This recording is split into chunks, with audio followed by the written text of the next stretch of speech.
Yes, sir. Yes, sir. Yes, sir. Yes, sir. This is usually the part of the show where I'd have a nice and interesting, well thought out opening dialogue. But tonight I've only got one thing to say, fellas, and it's this. Are you ready? Fly, Eagles, fly, baby. And if you don't like it, I really don't care, Margaret. Okay, I don't care. I love the bringing We in the I don't care, Margaret. That's hilarious. The ultimate sign We're of in you the do Super care. Bowl. We are in the Super Bowl, baby. That's all. When that you matters, say so. we, define we. Because Because you're not going to the Like Super Bowl. FiveTwenty. Facts. No, but I'll be watching. I'll be rooting. I'll be wearing my Kelly Green, Jeremy Maclin throwback. It'll be fun. So. Who? Well, I hope you're ready for those refs. The refs to let you down.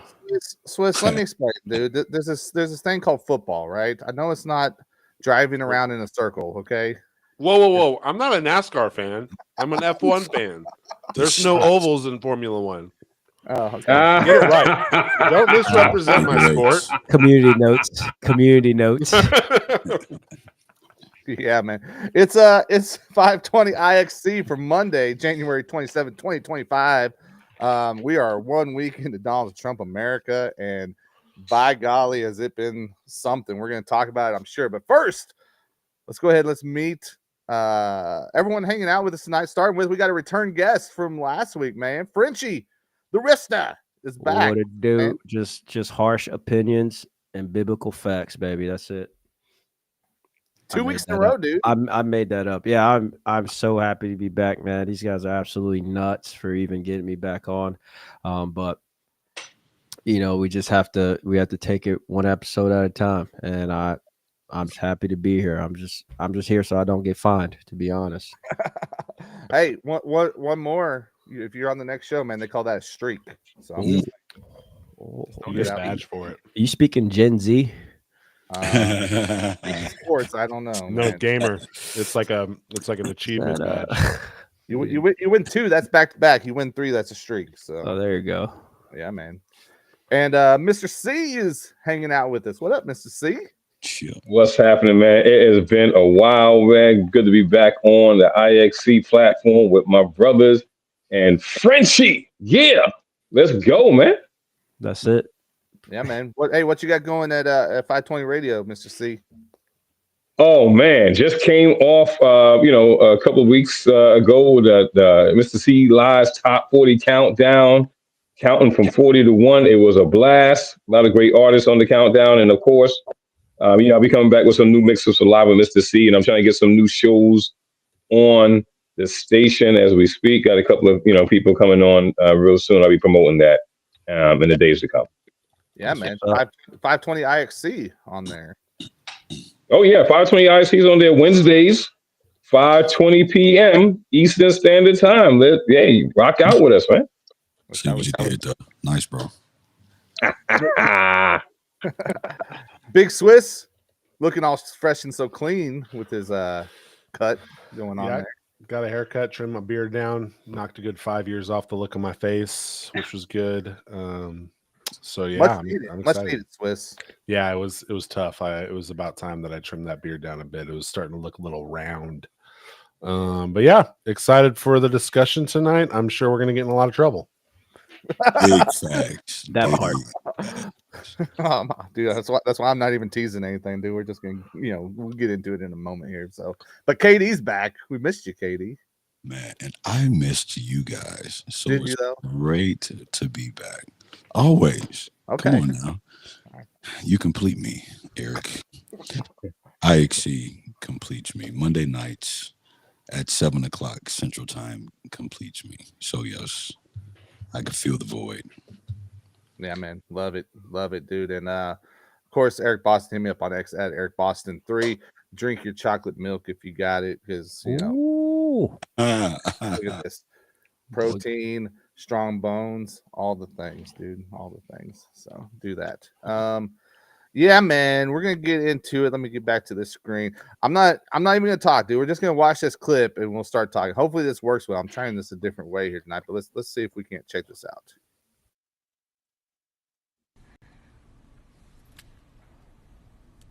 Let me make one final plea.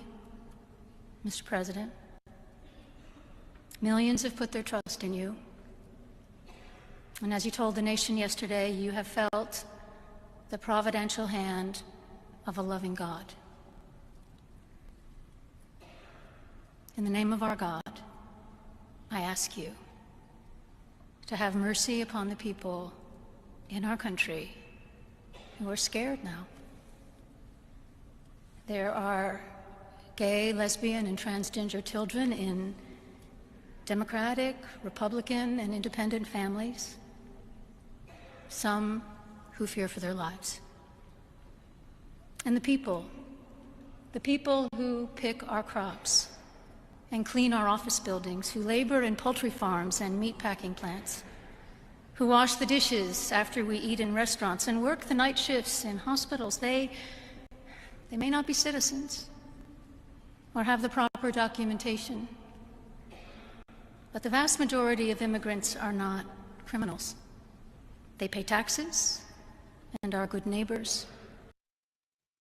They are faithful members of our churches and mosques, synagogues, wadara, and temples. I ask you to have mercy, Mr. President, on those in our communities whose children fear that their parents will be taken away, and that you help those who are fleeing war zones and persecution in their own lands to find compassion and welcome here. Our God teaches us that we are to be merciful to the stranger, for we were all once strangers in this land.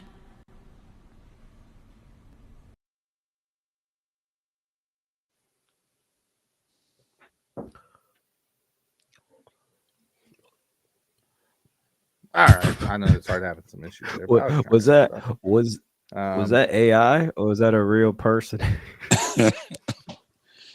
I mean, apparently it's a real person. So that was what is Marianne Budd? Booty. Booty? Is it Booty? Booty. I think it's Booty. I think it's Booty. Okay.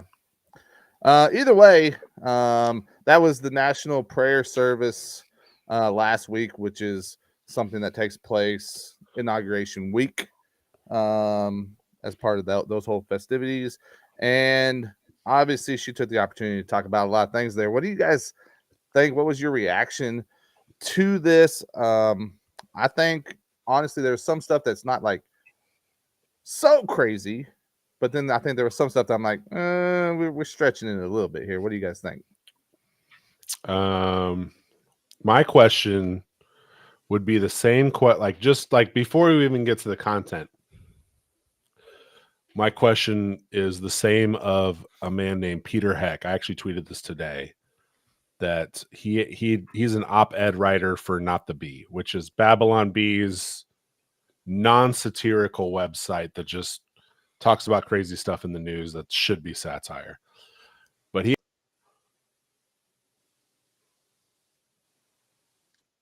left to use the tax-exempt church lobby for legislative change, impose biblical morality on the masses, while also condemning anyone on the right who does the same. So I think right off the bat, this woman's being paraded around as a pariah for the Christianity.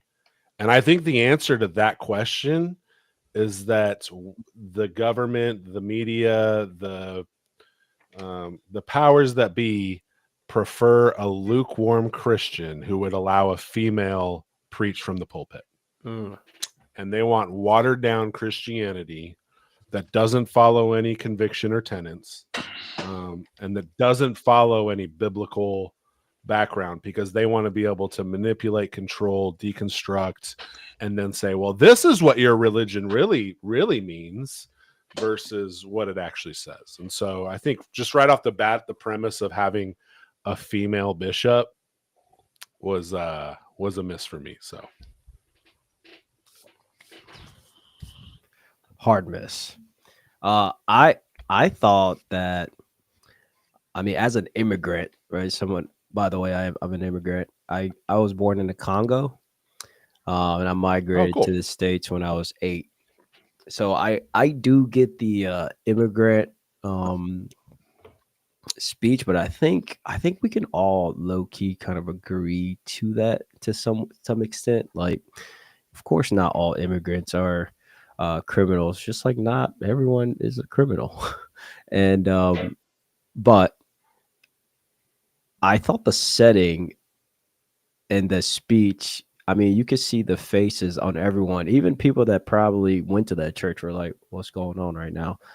And it didn't feel like it was biblical. Like she was like mentioning, she's like kind of teetering around like Bible like themes, but she didn't whip out. I don't know. I didn't listen to the whole thing, but I don't remember her whipping out like verses, like literal verses to support all of her claims and all. But that's usually something that we see from people that don't really engage in the Bible in the way that it should be, and they kind of just get these big giant themes and then fit everything in there, and then you could throw anybody up on top of that stage to say exactly what she did, but to use her, was on purpose. And the fact that I think is she LGBT? Am I making that up? I thought she was. I believe so. I think she is. Yeah. At the very least, I'm not gonna judge by the haircut, but I'm pretty sure. At the very least, a supporter. I'm not trying to get canceled, but I think, judging by the haircut, yeah. So I mean, obviously, at the very least, supportive. Yeah, right? At least supportive. But I mean, I think the real danger here is for like young Christians. Like if you're new to the faith and you watch that, you might think all of those things are okay. I think some Gen Z Christians are in that realm now. Like they teeter in that line where, oh yeah, Jesus says love everyone. That means obviously, it's not wrong to be in this community or whatever to flaunt it and stuff like that. So I think that part is really dangerous, and I think it's kind of beyond Trump, because what's 4 years, right? Like it's going to be going to fast. Well, Frenchie, let me throw this at you, man, because you said it there, right? And I think this is something that all Christians should be able to agree with, right? That yes, not all immigrants are criminals, but where we start having maybe some debate is, what do we say about ones who are here illegally that did not follow the process? Because if we're being black and white and we're being truthful about it, if someone does something illegally, what does that make you? A lawbreaker. Okay. Well, I mean, you have to. I mean, to me, the context has to stay on what she said: immigrants, not illegal. Notice she didn't say illegal, right? And the reason why I say that is because I'm first generation in this country. So my father was born in my father's from Guyana. He came here in '68. I was born in '73, and my brother was born in '72. So now, what happens is, honestly, there are a lot of people that will follow that narrative that not just illegals don't belong here, but any immigrant doesn't belong here. And I've heard the talk even recently from a friend of my dad's, like, "Oh, you should go back to your country. You should do this. You should do that." And the problem is, let me ask you, see, but is that what is coming from Donald Trump and his administration? Because I've not heard them say that if you're here legally that you got a problem. In fact, he came out today talking about being in support of the and it's going to slip my mind. Was it the HB1 visas? I'm not saying it comes from him. That's not what I'm saying. But the target of the a lot of people are emboldened by his presence in that Oval Office. Is my point. If that makes sense. So that's the danger. So it gets past the quote unquote illegal immigration matter, and it gets down to some people feeling like nobody from another country belongs here, which is problematic. Well, yeah, because I mean that's flat out against the foundation of this country, period. Right? But we should do that. But I think doing it, following the process and doing it the proper way is important. I also think there was a lot of hyperbole there at the beginning, where she's talking about children being afraid for their lives. Like I'm can't connect some dots on that to say Yeah. how we're coming to that conclusion. Katie, what do you think? So first of all, to echo what Swiss mentioned, which apparently Swiss got Starlinked. You lost me at female bishop. Let's start there. Okay. Secondly, isn't this usually what happens when people go to church? You find a church that's not in truth. You walk into the church, you're expecting church things, and then you get stuff that's not church. And then you walk away assuming, oh, must be what church is like. And it's not. So there he is. Very bad representation. I hate that when we do national prayer anything, that is always something that has nothing to do with the God of Abraham, Isaac, and Jacob. It is always something that is politicized and agendized and everything else, any other word ist that you want to put on the end of it outside of Christian, right? You're asking Trump for mercy. And no, you good, Source. We got you, bro. No, he doesn't have any power or authority except what God has allowed. All of that being said, I don't think it's hyperbole on her part when she talks about children fearing for their lives. If she's a part of that community, her perspective is tainted. And so that's what she believes. And that trumps any faith that she ascribes herself to, which is why in these instances, you take this moment and this opportunity to address what's important to you. Whether she was used as a mole or what have you. I don't know if y'all saw Lost and Found comment. But I don't know if they use it like a mole, man, or a setup or what have you. She took her shot, man. This is equivalent to like Mike Todd getting on TV and saying George Bush don't like black people. You know what I'm saying? Like, this is one of those. But I use Mike Todd because it's very less. No. I use Mike Todd on purpose. Oh, okay. Because it's very less authoritative and very less intentional. It's almost accidentally. I'm going to hide behind my soft, tender voice and my soft appearance, and Mr. President, while I have your attention. And J.D. Vance is over there to his wife, like she's talking about the Mexicans, dear. The people that clean our homes. She's talking about those folks, dear. When she mentions them, he's explaining this speech to his wife while this lady kind of goes on this diatribe. I just think it's bad for the church as a whole because people don't differentiate; they just lump it all in. To C's point, though, and this is a conversation that I think a lot of times gets overlooked, is let's just say, for example, if we talk about removing, birthright citizenship, when we talk about things like that, if I could tell you just because you were born here, you're not a citizen any longer, if I could do it to one group of people, I can attempt to do it to other groups of people. You can't, when you have somebody who has a very wide net, and who does things from a knee-jerk perspective and does not think out certain aspects. A lot of times folks who will say that they side with good will champion the things that stand out that appear to be good. And we do have to understand that, the Bible says to try the spirit by the spirit. Everything that's good is not God. So if I say I want to get rid of X amount of people, these type of folks who are doing these types of things, I could very well remember Satan masquerades as an angel of light, right? And so he can appear to be doing things that are beneficial and helpful. By the same token, there are underlying agendas, there's motives, there are things that are behind the scenes that are going on that if I can push, I'm only after this type of people, but behind the scenes, I'm trying to get rid of everybody. Like, that's how we do this. And I think sometimes, unfortunately, we just kind of look at the blanket press clipping and we don't read the entire article. Yeah. And with that, man, like, I've said it before, I'm not out here to tell people to love Trump or anything along those lines, right? Now, is there some stuff that he's about that I can get with? Sure. Is there some stuff that I can't? Yeah. And that birthright piece is one of them. That's like, that was stupid for him to even try to be pushing through because there's just no way. There's no way to get it approved unless he takes some steps that does cross. He rewrites the entire Constitution of but he can't do that on his own. I don't know about the entire, but yeah, I get what you're saying. If there's any congruence, between any of the articles, then that means not only do I have to rewrite the one that I want specifically, but then I got to rewrite the ones that are congruent to that one, so that they all make sense. Yeah. Well, but the book right things though is an amendment though. That's it's an amendment. It's not a bill of right. My for some reason my camera dropped when you guys were talking about the pastor. She is married to a man. Oh, however, has lived with him and her girlfriend at the same time. Man, shut up! Come on, like, see, stop it. Wait. I'm not kidding. I looked it up.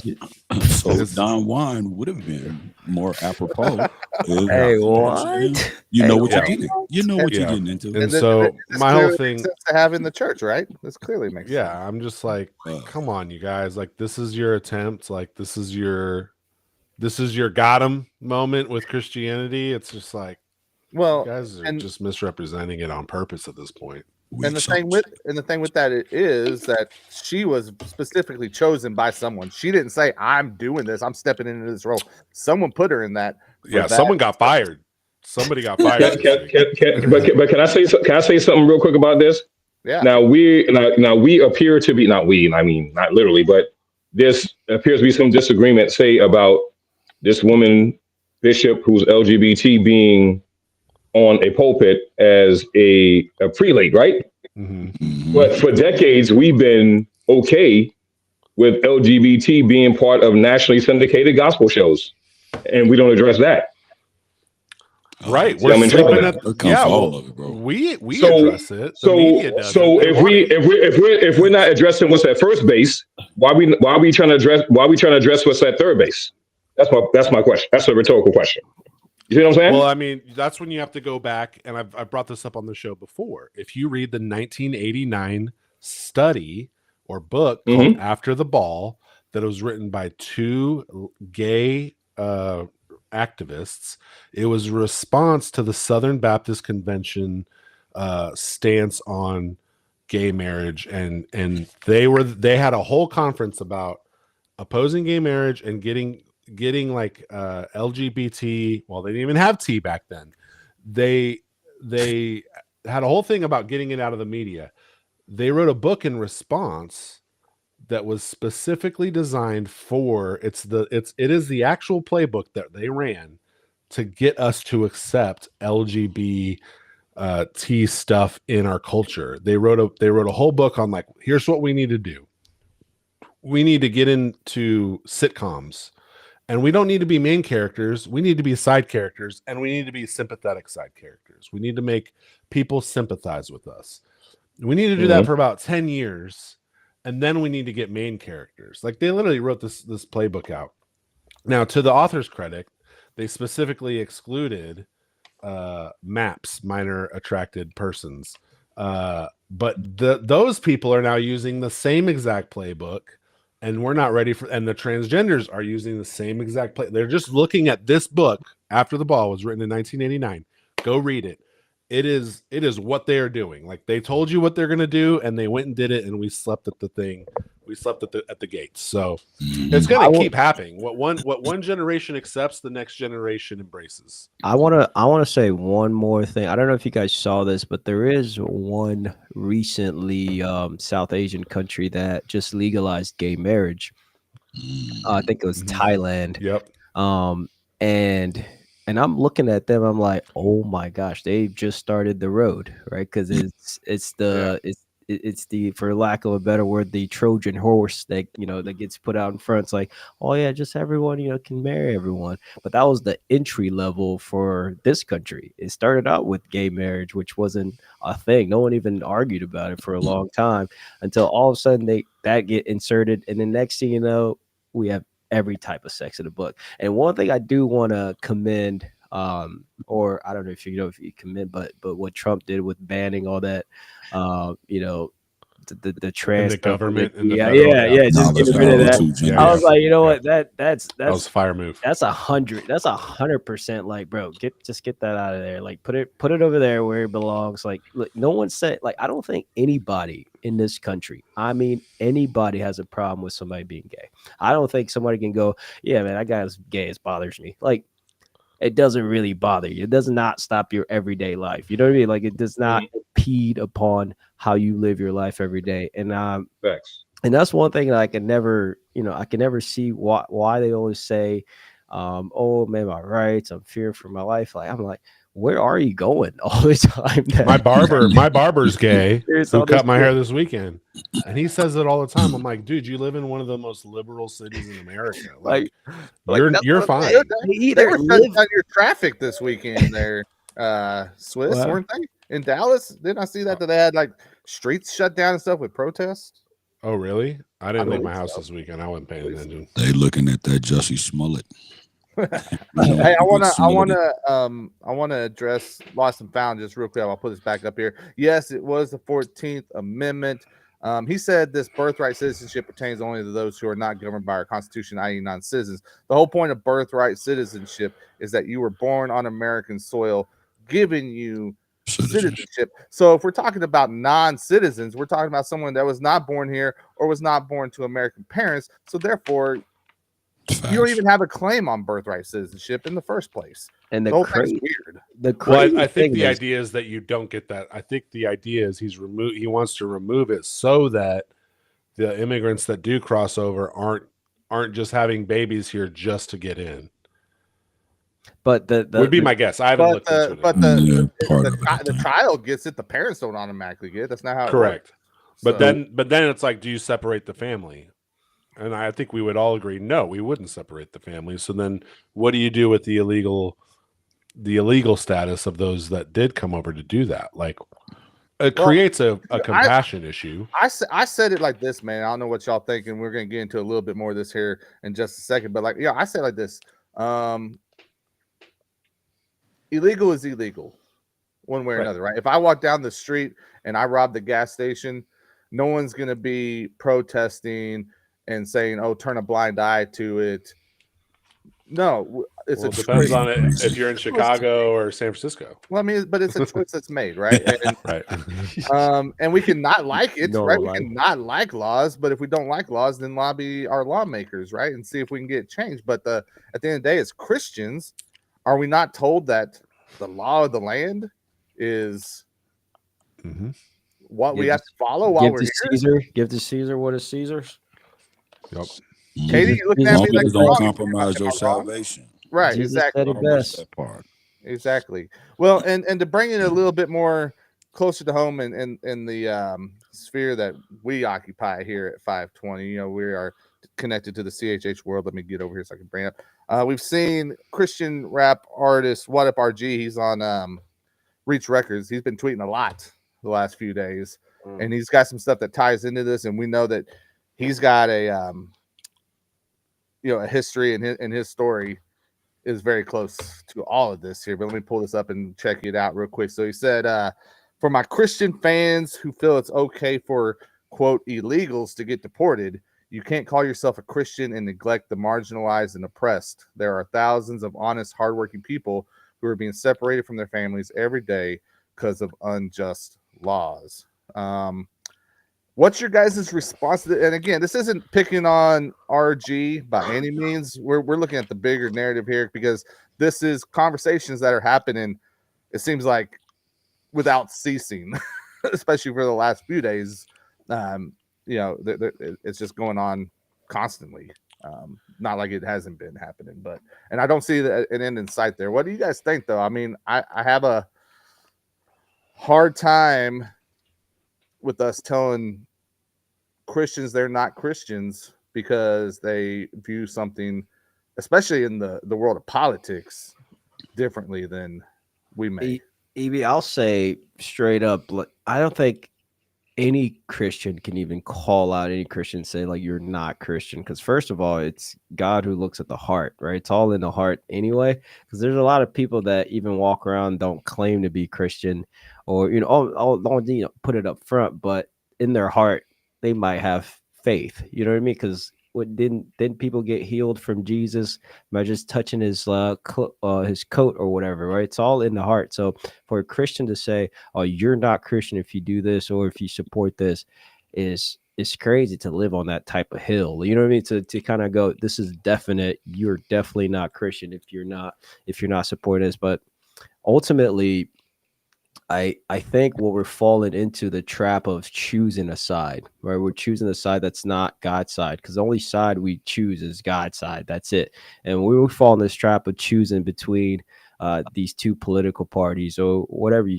whatever, left, right, red, blue. Like, when you get into that trap as a Christian, it's almost like you've given up your focus on the kingdom. Like, you're no longer, looking up. You're kind of just looking down into the world. And yes, the world's going to force you to pick a corner every single time. Any issue, they're going to force you to pick a corner. And really, what non-Christians and people that hate Christians, they want to put you into that corner. Like, every time I have a conversation with somebody that's not Christian, they always try to get you into a corner or something, right? Whether it's abortion, legalizing drugs, all types of stuff. They want to get you into a corner, so then they go, oh, you're not Christian then, or you might not be as good Christian. So I respect his opinion for sure. I mean, I'm like, why not? But I think it's a little aggressive to say you're not Christian if you don't support this, because what happens if you just voted for that president? Technically, you do support it. Yeah, I don't know if I fully agree with your statement, Riff, because I do think there are things people can say that would allow me to say I don't think you're a Christian, such as I don't believe Christ is God. Oh, well, Then yeah, I would, then I think I, yeah. I'll get it. Somebody says so it like, that blatantly, yes. Yeah. I do think there are things that contribute to that. I think, well, first, let me say this. I really like RG. He's really nice in person. He gives you dead eye contact. Like, he really cares. Every time I've seen him, he asks me about my family. He goes out of his way to say hi to me every time I'm like around him. And so I really like RG. And I also think he's probably one of our best. I mean, I have his album up on my wall right there. Like, he's one of the best creatives in our space. And I do want to give him a pass for the emotional comment that he made because of his experience. But at the same time, I think it's weren't we just a couple months away ago from saying, if you vote for Trump, you're not a Christian. If you vote for Kamala, you're not a Christian. If you support abortion, you're not a Christian. They did. And everyone was coming out and being like, whoa, you can't talk about somebody's salvation. And now it's happening again with this specific issue. Well, however, I think hold on. I think there's two things that could be true. I think it's true that the Christians should have compassion on the marginalized and the oppressed. Absolutely. I'm not disagreeing with that. But to say you're not a Christian for wanting a vetting process and cleaning up a system is an interesting take, because when we do look at the Bible, when we see from Genesis to Revelation, God provides a way for the sojourner to enter into the fold, right? Like, Israel is always, like, the ancient Israelites were always asked to allow the sojourner in. However, the nuance that is always thrown out with the Christian argument is the sojourner was always expected to assimilate into the Jewish customs. They were specifically asked to observe the Sabbath. That's Exodus 20:10 and Deuteronomy 5:14. They were expected to participate in the Passover, Exodus 12:48 through 49. They were expected to have obedience to the law, Leviticus 18:26. They were supposed to have equality under the law, Leviticus 24:22, Numbers 15:15 to 16. I did a lot of homework. Let's go, Swiss. They were supposed to have prohibition against idolatry, Leviticus 22, and there was supposed to be charity and inclusion for these people on our part, or the Israelites' part, and that's Exodus 22 and 21 and Leviticus 19:34. So there's plenty of context for how the Christian and how Israel and how we are supposed to operate with the foreigner as a body of God. And so when we look at what we're talking about with illegal immigration, is we are wanting these people to go through a process, give to Caesar what is Caesar's by paying taxes, and become part of the culture in which they contribute in a meaningful way that doesn't be a drain on the resources that then also cause tax hikes on the people that are here. And so I don't meet a lot of Christians. Obviously, there are some racists out there, but like, I don't meet a lot of Christian conservatives that are against immigration. They are against 9 million people walking through a border. And when we look at the Bible, what do we see Nehemiah building around walls? Yeah, walls. Like, what do we see around the Vatican? Like, it's wild that the Pope has a take on our borders when there's a wall around Vatican. Well, Vatican and- City. I was So- with you, bro. I was with you till you brought me up.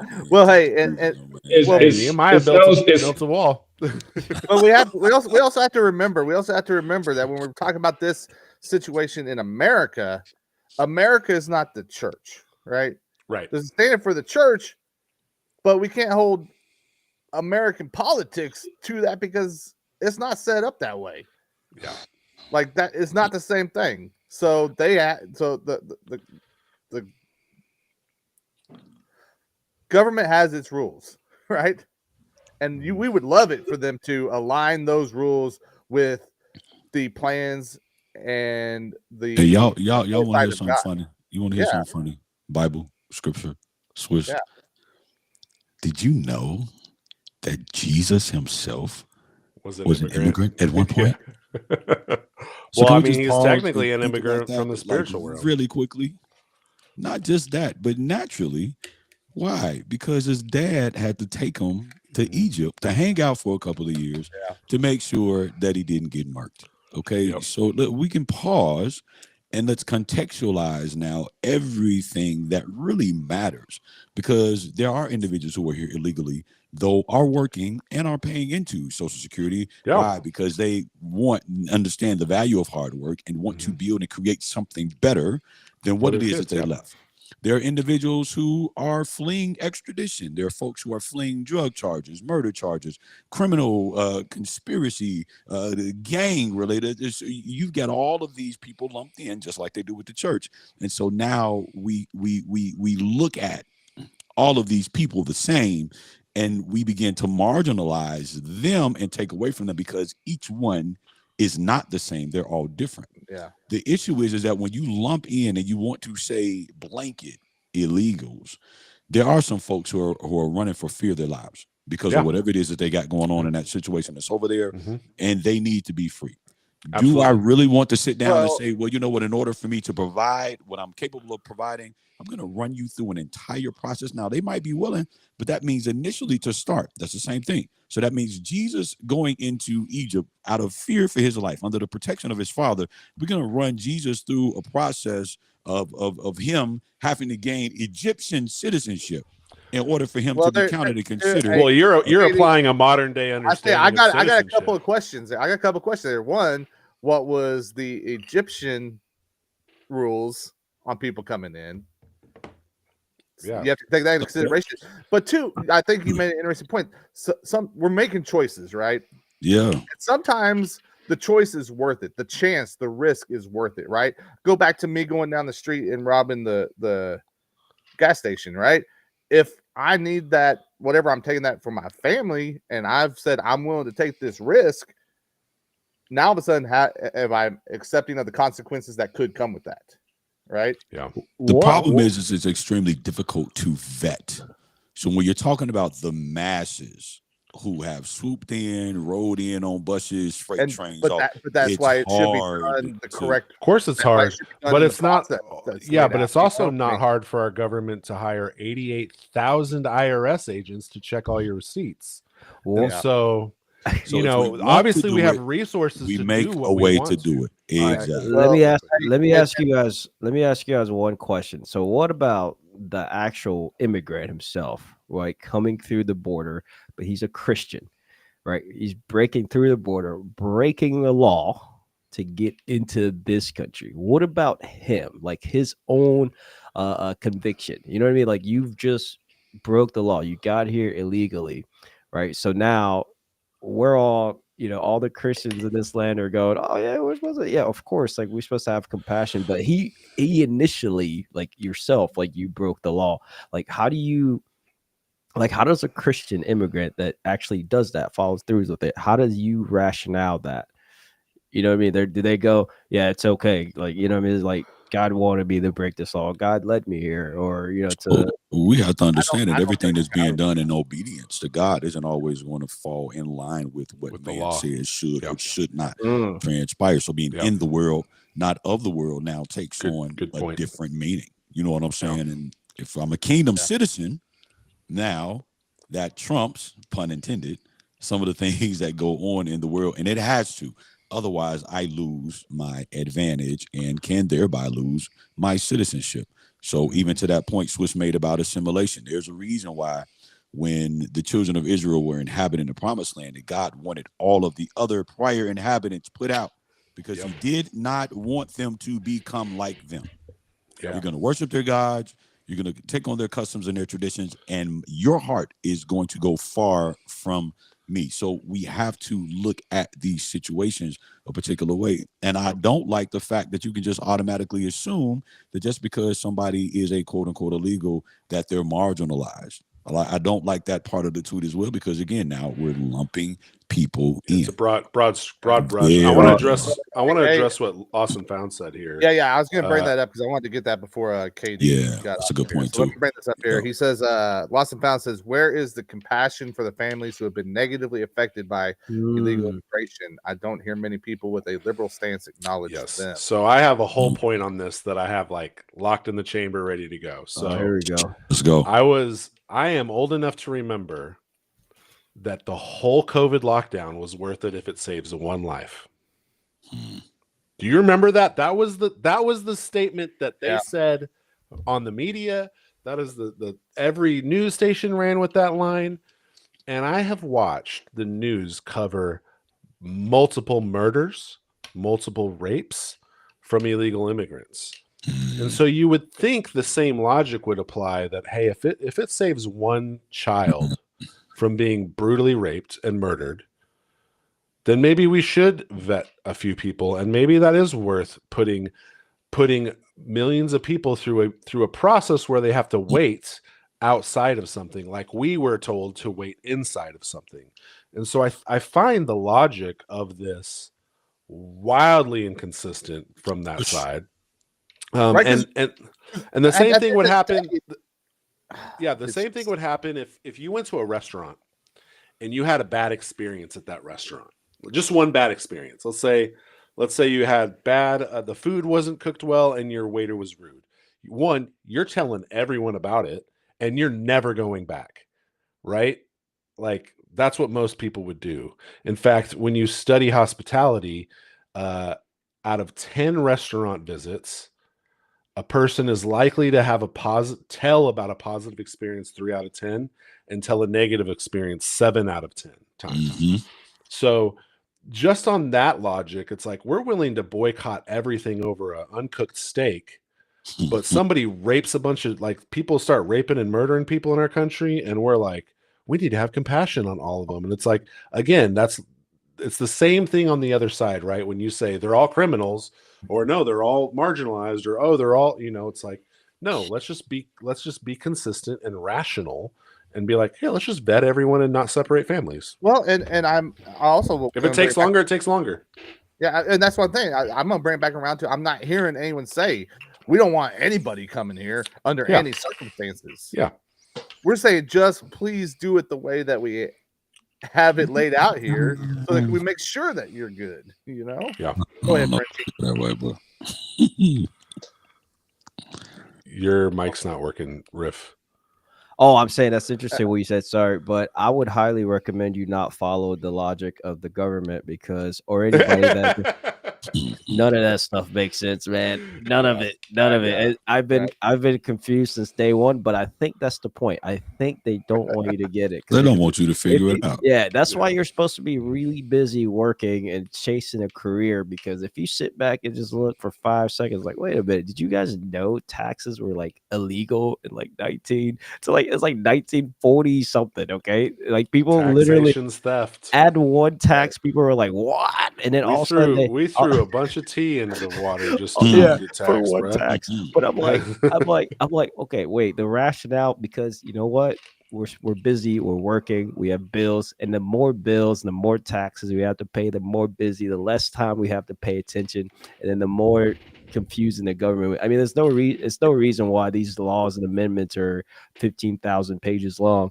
and written by lawyers with the most confusing, complicated sentence structures. You know what I mean? It's like they do that. It's all on purpose. All of it is meant to be. Now you're going down. confusing. Now you're going down like a I am about to go down, conspiracy and I'm coming back. I'm rabbit coming back. hole. I'm coming back around, Swiss. I'm coming back around. So Hey, what I'm saying is, on that, I'll say this real quick is that one, the states have continuously over the decades given up more and more of their rights to the federal government, right? And that's part of the problem, because a lot of stuff that's supposed to be on the shoulders of the states no longer is.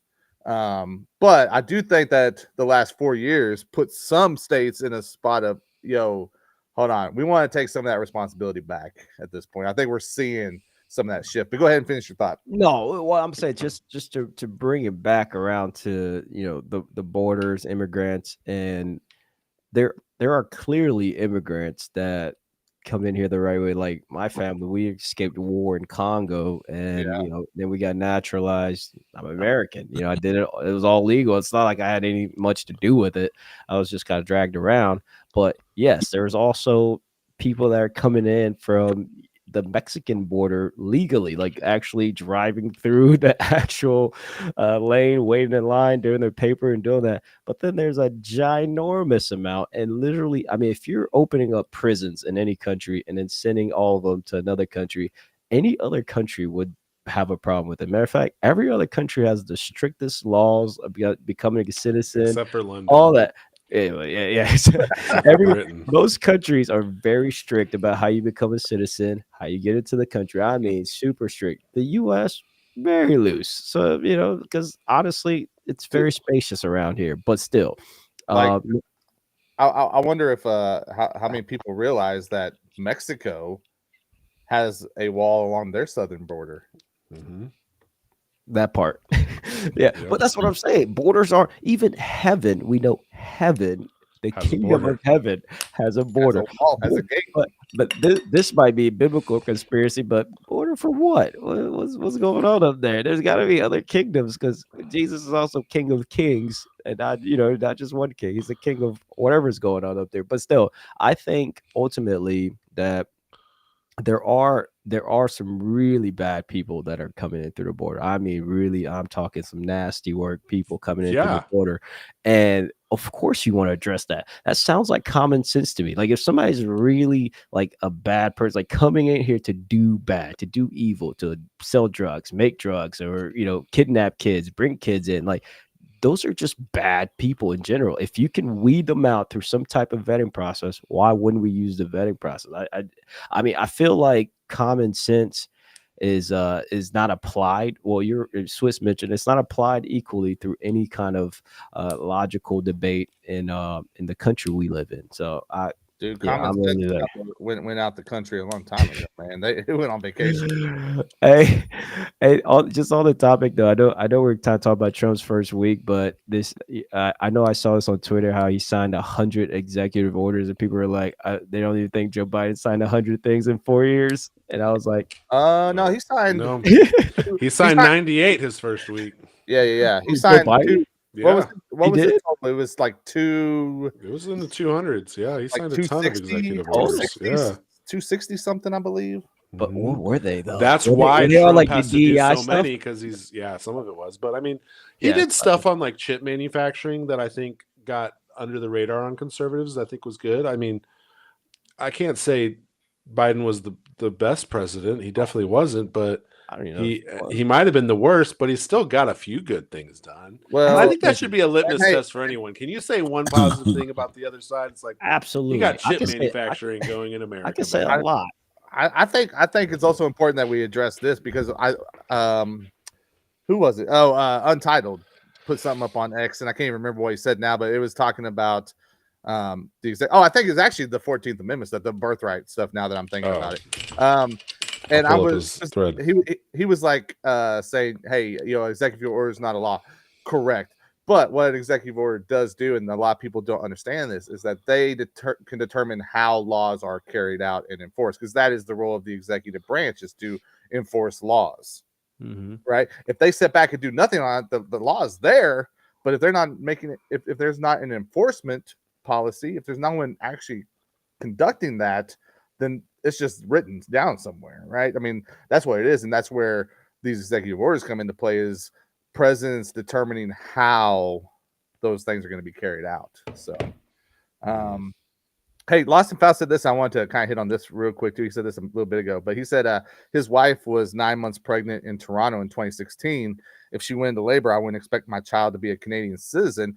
Well, if that child had been born in Canada, we'd actually have dual citizenship, I believe, until 18 or 21. I can't remember what the cutoff is. And then at either 18 or 21, they actually have to make a choice of their primary residency at that point. So that's why you make the big bucks, Eric.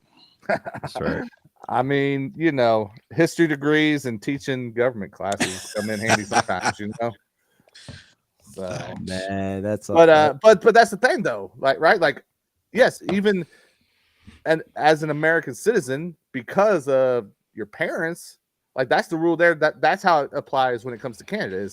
It's dual citizenship until a certain age, to basically till you're an adult, and then you have to choose. Well, most people, if they live their whole lives in America, they're going to choose America, right? Yeah. But, well, I think too, getting back to like the RG's comment, it's we just live in a world where it's the extremes and not the middle position, right? So you had one extreme, which is let everyone in, who cares, let them go, that too, to get them all out, and both are not compassionate, would be my argument.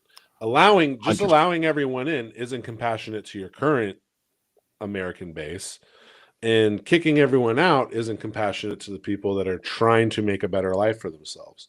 And so it's like when our elected officials are on both sides of the extreme, and we can't even get an actual moderate elected, that's what's going to happen. And it's unfortunate, because I think we do need immigration reform that is compassionate and is faster and is quicker and does allow people to get into the system and does allow them to be like,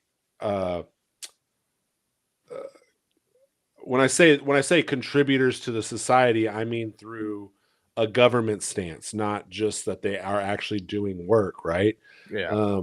And I think that we can throw the baby out with the bathwater on that situation, because we'll take the extreme side and then castigate everyone else on the other side. And it's like, whoa, that's not reasonable.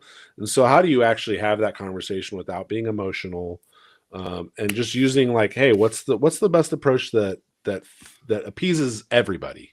And like, it seems like no side is willing to try to meet in the middle, at least on this issue. So I don't know about you guys, but I think I don't really think the presidential office or whoever's in there is really, controlling just everything. I think it's almost impossible to control everything. I mean, well, that's what the cabinet's for. Yeah. Even signing all this stuff, it doesn't really do much until you have to, at some point, somebody has to convince the Congress, cabinet, Senate. So it's all gonna it's all going to that process, but we know that process is all confusing on purpose. Let's have a little mini government lesson real quick, right? So here we go. The true power lies in the legislative branch, right? With the because that's what, like, underneath the Articles of Confederation, that's all that was created, was a legislative branch, right? So it was just Congress, and then whenever the Constitution was written, it became a bicameral legislation. You got House, Senate,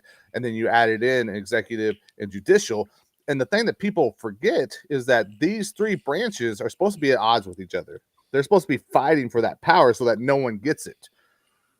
But now we've got these behind the scenes. I scratch your back, you scratch mine. Hey, KD, we'll see you, man. I love you. Right, but he's too polite to interrupt you. Again, the more that the states have given up that power, the more the federal government has become greedy and above, and views themselves as above all else. Man, we need to get some of that back. And I'll say this, man, like Swiss, I totally agree with you. The process of immigrating, not efficient. Yeah. But I will say this, there's not just one way to do it either. There's multiple ways to get into this country and be doing it correctly still. Right. There's different options depending on what kind of visas you're applying for. So there's the opportunities are there, I guess, is what I'm kind of getting at. Yeah, well, and I also think the responsibility is more on the church than it is on the government, right? Like the church should be at the border supplying things. We have a really high Afghan population here in Dallas, and a lot of them are refugees. And our church has a refugee outreach that we like supply. We have women's nights, we have men's nights for Afghanis. We do great questions where they come in and they're able to ask questions about our faith, and like we dialogue with them. And it's like, hey, like you're here, we're gonna like provide some basic needs and some basic infrastructure for you. But like part of the deal is you got to listen to this sermon, because at least we're gonna maybe not forcefully like a timeshare situation, but more like, hey, do you want to know why we do this for you? It's because we love Jesus Christ. Can I tell you about Jesus Christ? And like those conversations are naturally happening. Most people want to have that conversation. So the whole idea of like you're not supposed to talk about religions or politics is wild, because that's what everybody wants to talk about. Everyone. I just want to say on Swiss, just to comment on that. You know who created those Afghan refugees? Well, this was like even in Trump's day. Like, oh yeah, no, I'm saying in general, they've been created. Yeah. Swiss, what do you think of AOC like telling illegal immigrants how to get around all this stuff? Sounds like something AOC would do. Right. I don't even understand why she keeps getting reelected. Like, dude, she's one of the stupidest people I've ever seen talk. And you've seen that other person that ran for president talk. Yeah, that's true. Dude, God bless her constituency. You know what I'm saying? So hey, listen, God bless her and keep her. Amen. Right. Hey, I want to circle back around, man, before we get wrap things up here tonight, guys, because again, going back to that, and I think the big picture thing, and I think we said this in our chat as well, Swiss, was that the reason I think this tweet stood out is because a lot of us have seen the sentiment of, well, you're not Christian if happening within the culture, happening a lot within CHH. And I know that I don't know, man, like the emotions are high right now, you know, even within CHH itself. And if we're not careful, we'll reach a boiling point, right? And what happens at that, I don't know.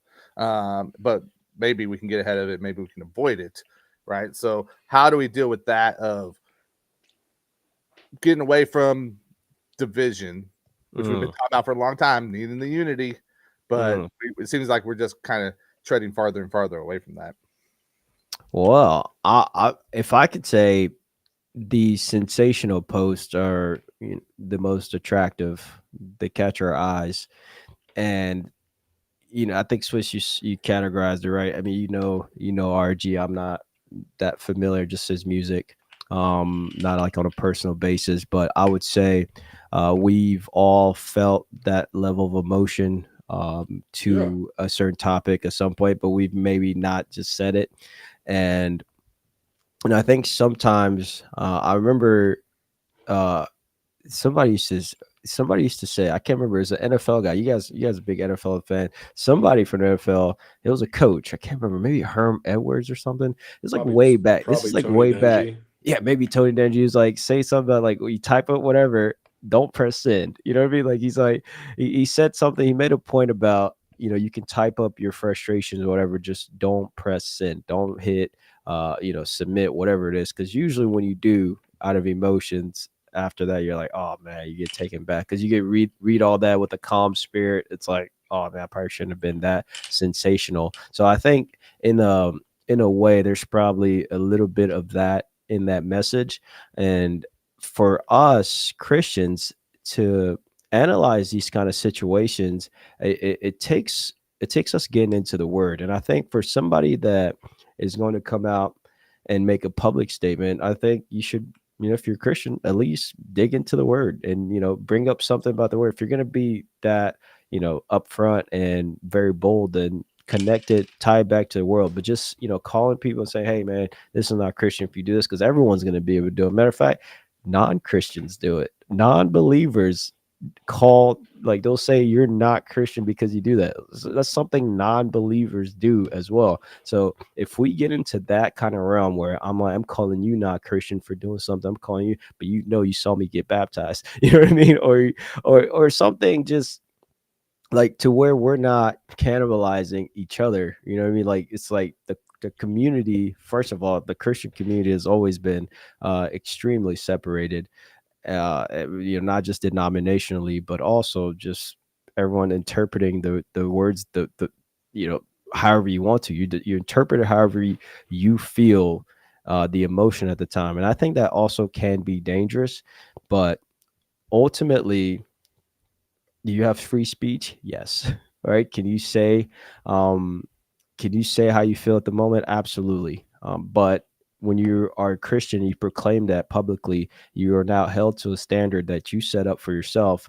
And however, you know, you show your life, however you share your life with people, they're going to hold you to that standard. So whoever that, you know, that person is for What Up RG or something, somebody, I'm guaranteeing you there's an old head that probably sent him a text after, like, hey man, you want to talk? Hey man, what's going on? Like, let's chat it up. Like, it's just, there should be some dialogue or some I guess for us to be more mindful in how we say things so we don't sound so sensational in our speech. Yeah, because on the flip side, the conversation is, well, we can't expect the world to not act like the world, right? But we don't apply that same thing to the Christian, expecting the Christian to think exactly the way you think about the faith, be as sanctified as you are in your walk, no matter how long you've been a Christian, no matter how many times you've read the Bible.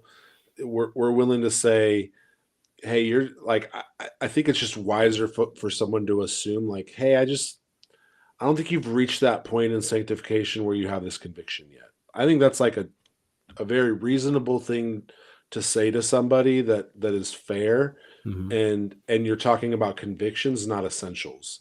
What RG did here is he basically made a tertiary issue. Well, I don't think it's a tertiary issue. Well, I think at the heart, if I'm representing his point fairly, I think what he's trying to say is we're supposed to love our neighbor, which is a law, which is an essential to the faith. But he's tying it in with legality,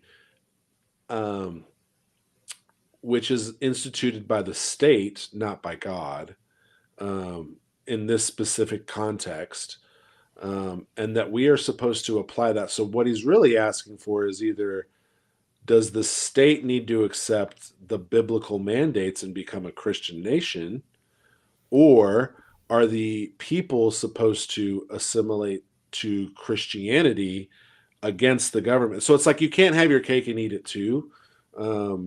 It's just, I think it's an irresponsible thing to say, especially when you're willing to give the world a free pass, but not your Christian, who may not have the same conviction or same level of understanding or same life experiences as you. As a result, right? Like even you, Riff, like you're saying, you're an immigrant. RG's an immigrant. You guys have two very different opinions on the matter. So who's right? Who's objectively right between you two? God's right. Yeah, and I think that's what I'd like to get to on that conversation of like, I think you can have an opinion on it, but it's not an essential. But you do need to have compassion for these people. And if you're going to make that statement, I want to see you at the border doing everything you can to help these people, or funding them, or donating your time or donating your funds to these organizations. Yeah, sponsor somebody, like, and maybe they are. Like, I'm not assuming that they aren't. I'm just saying, I wish someone was like in his ear. Now, like I said, we're not here to bash on RG by any means, but I do wish someone was in his ear and be like, yo, maybe you need to log off Twitter for a little bit, because this wasn't the only tweet. He word vomited quite a bit of stuff, man. And I get it, man. I totally get it, because right now he feels a way that I've never felt. Okay, but sometimes social media isn't the place to air all that out. Yeah, like maybe he'll talk. 270 characters isn't enough. It's not enough. If you think about how the the Jewish people applied the law against Jesus during that time, right? Because at some point they're being persecuted by the Roman government themselves, right? They're already being persecuted. And then they have this guy. They're like, hey, man, this guy says he's like one of us. But then they're like, wait a minute, let's use the law against this guy. So at what point do we turn into that part? It's like, because there's some Christians that are like, yeah, the gun ho one, yeah, get him out of here. Yeah, like you're using the law. But that's because we're not really persecuted in this country. Like, we are allowed to, say you hate the president and walk out of your house and go to work every day. That's not the same in like Pakistan. You know what I mean? Like, you say that, they're going to find you that next day. So it's like, we're not persecuted enough. Like, I'm curious if we were actually persecuted, literally like they do in like third world countries as Christians,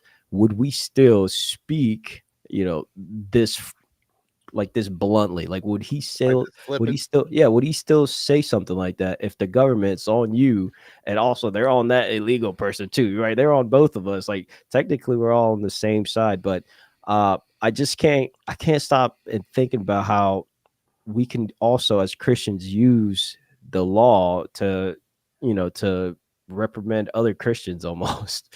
It's a weird. Well, if we were persecuted, our faith would grow. We're not persecuted, so our faith is dying in America. So that, I think that's the litmus test, is like Christianity is rising exponentially in China, where it's against the law to be a Christian. Mm-hmm. But it's dying here in America because we have diluted it. We have turned away from it. We've elected officials that are half-baked on their religion. They're compromised. But to your point, I think something that a book y'all should read on this topic of like what you're saying, Riff, of like, hey, like you're kind of going into like a dark place when you start doing that, is a book called Accidental Heresies or Pharisees, Accidental Pharisees. Pharisee, that's the yeah. word. And it's a good book on like how you could accidentally become a Pharisee. I thought heresies because I wrote a paper called Accidental Heresies on how you can accidentally create heresies around the Trinity. And you can go buy that on Amazon right now for $9.95 ebook. Yeah, out there. Yeah. Oh, nice. Oh, you're talking about my paper? No, you can't. I don't know if it's true or not. I was like, he's got a paper. It's not long enough to sell. Dude, It's I'm trying only to. 15 Dude, pages. hey, you can That's what she sell said. it if someone's willing to pay you for it. Swiss. Like, That's true. It's all about marketing, dude. Yeah, the whole book's about how you can become an accidental Pharisee and use a law that is not intended to be used in a certain context to castigate your brother in Christ. So yeah, I would recommend reading it. It's a dangerous road there, because I feel like just to be upfront, when I was in college, I had a semester where I felt like I was becoming a Pharisee. Like, I was starting to compare, like, oh yeah, you do bad stuff, like you go to the club, you're terrible. Like, hey man, like I was like, man, I look back on that time, I was like, good gosh, like I was a Pharisee for a semester. Like, no wonder.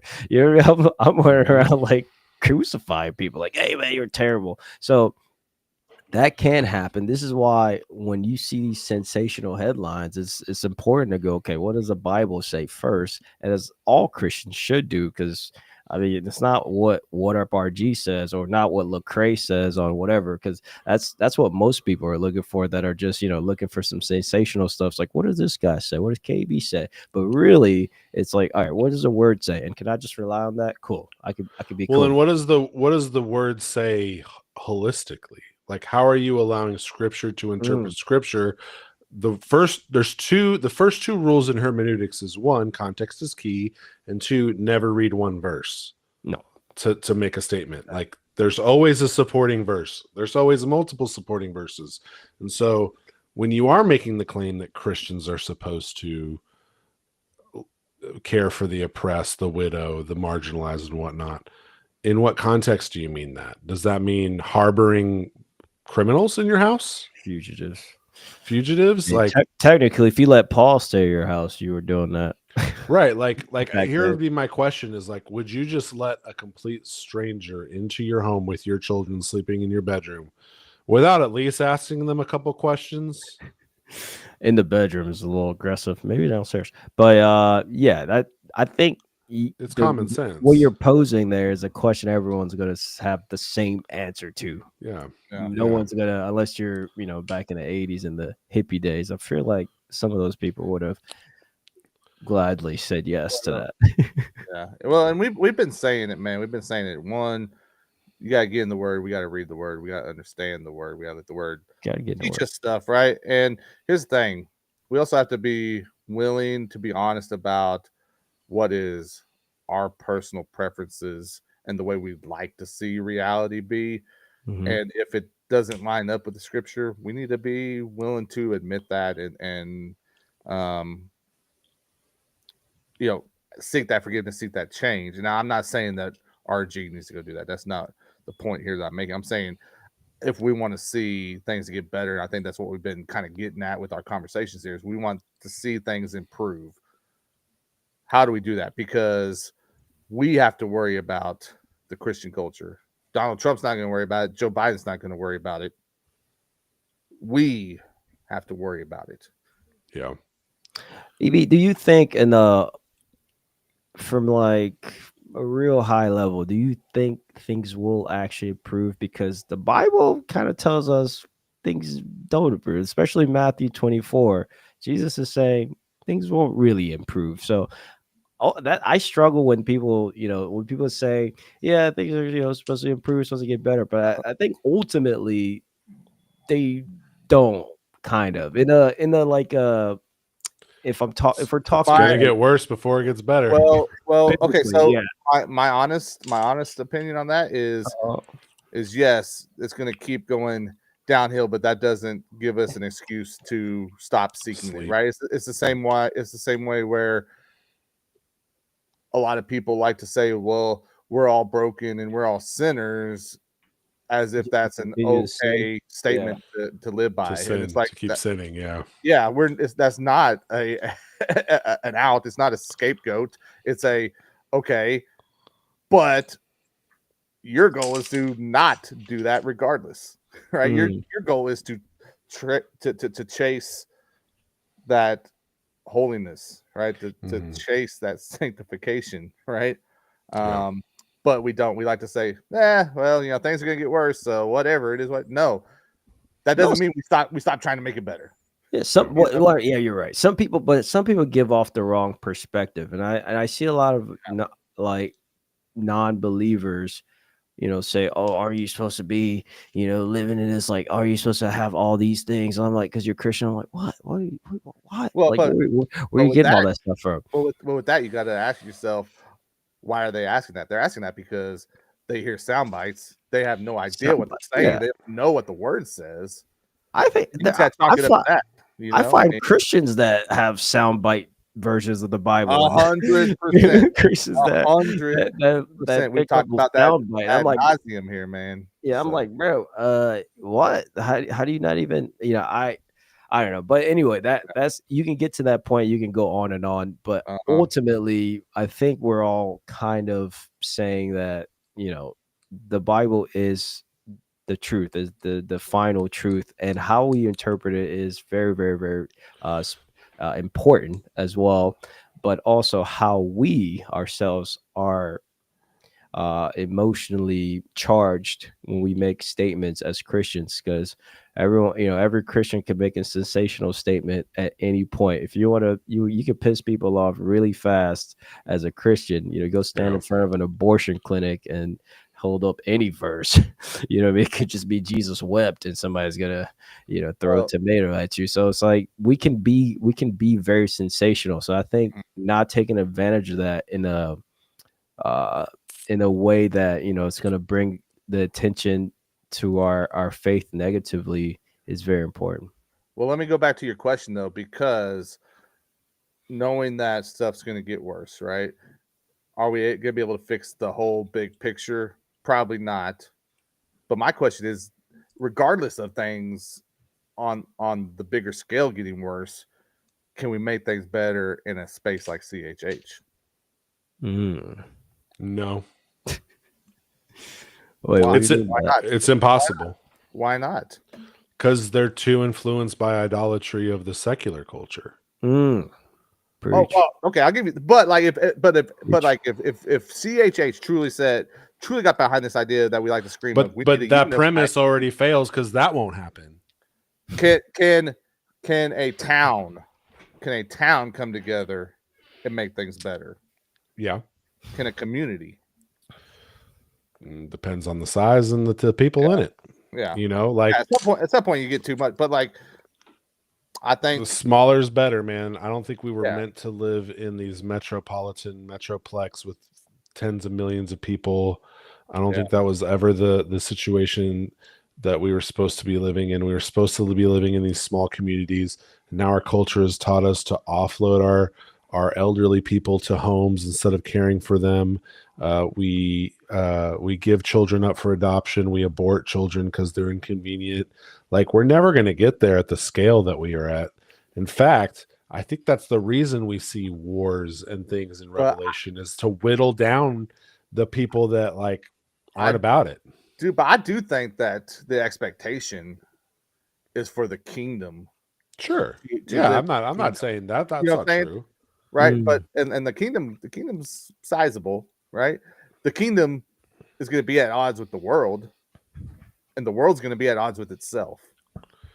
Yeah, man. Here's what I would say, and this is something I'm battling personally. So, like, I'm letting y'all in.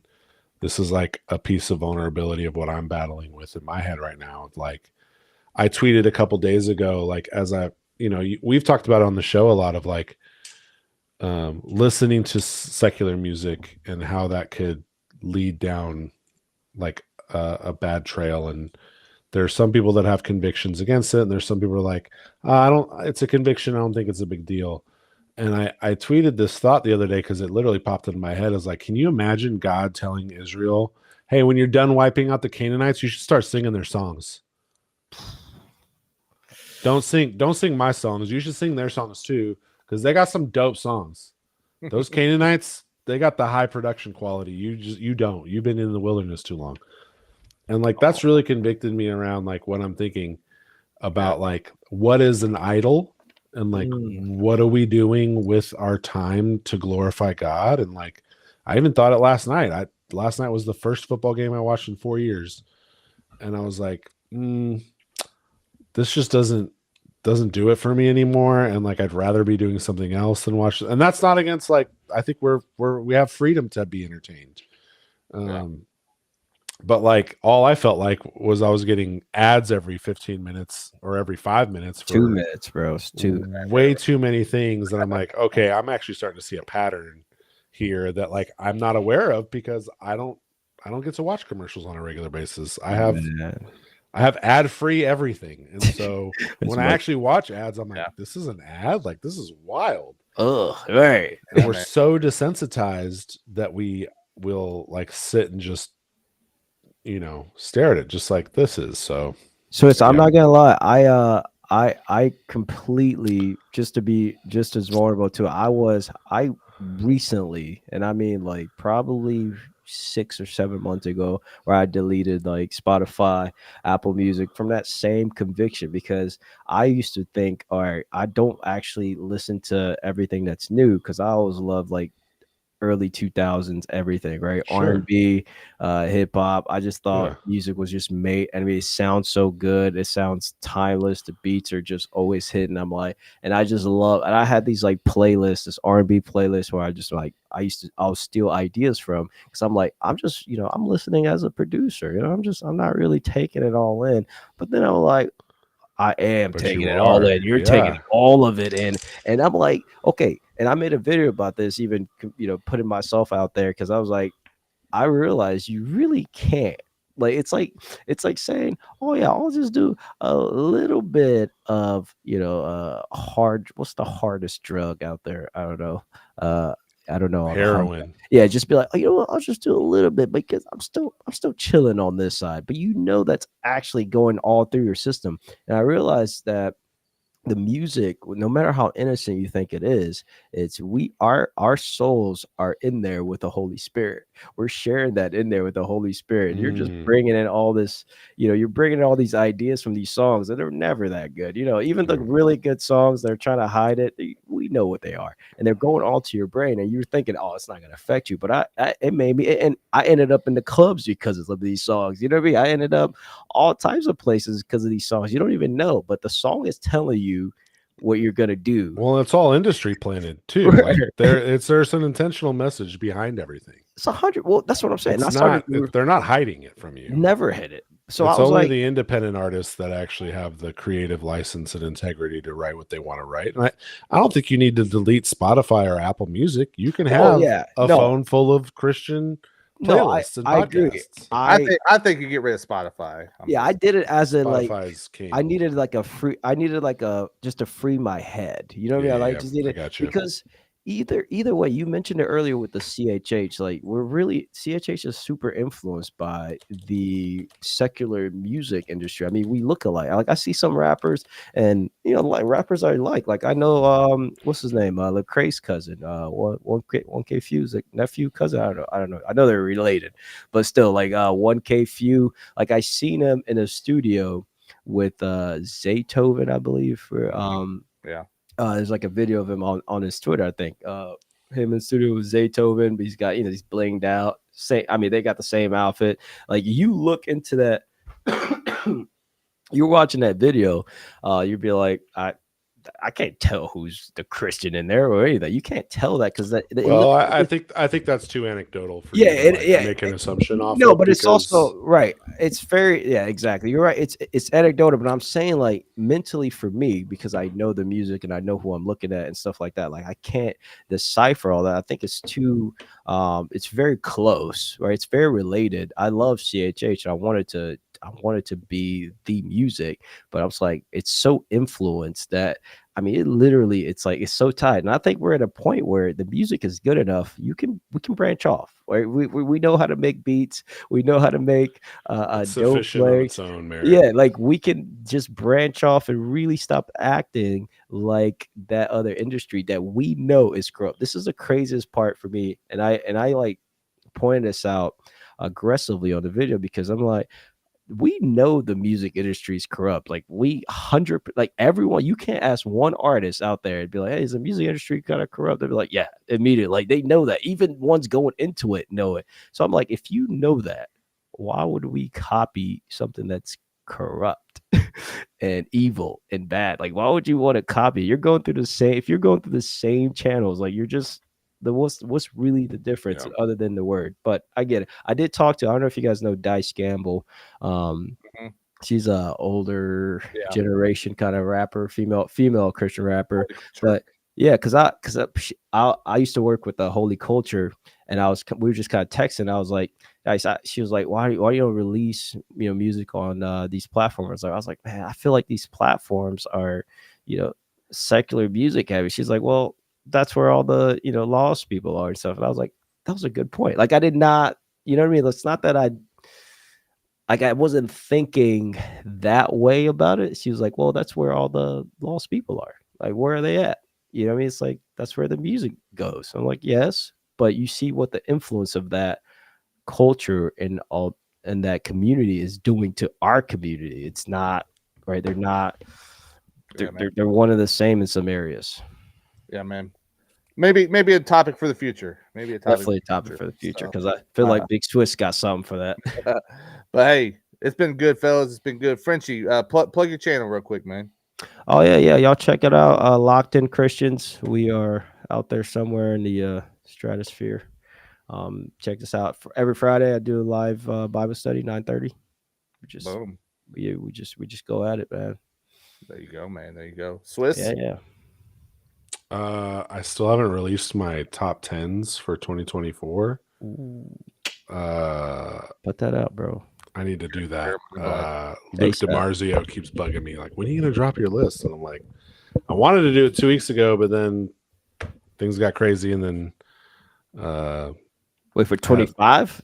No, for 24. My top 10 for 24. Oh, I gotta see that. Top 10 album. Well, I have albums, EPs, records, cadences are the ones I usually try to do. Like top 10, I'll do like top 10 cadences. just to like, these were my favorite verses and deliveries of the year, but I really haven't had time to sit down and record. So maybe I'll skip. Well, actually, I have to skip next week because I won't be here anyway, but I need to find time to do it. So stay tuned for that. It'll come. It'll just be late. Yeah, man. Really And if you late. want- Do it. Hey, and if Do you it. want to see some of the favorite projects and singles from some of the crew here at 520, make sure you sign up for our newsletter over at Substack. It's 520club.com/Substack.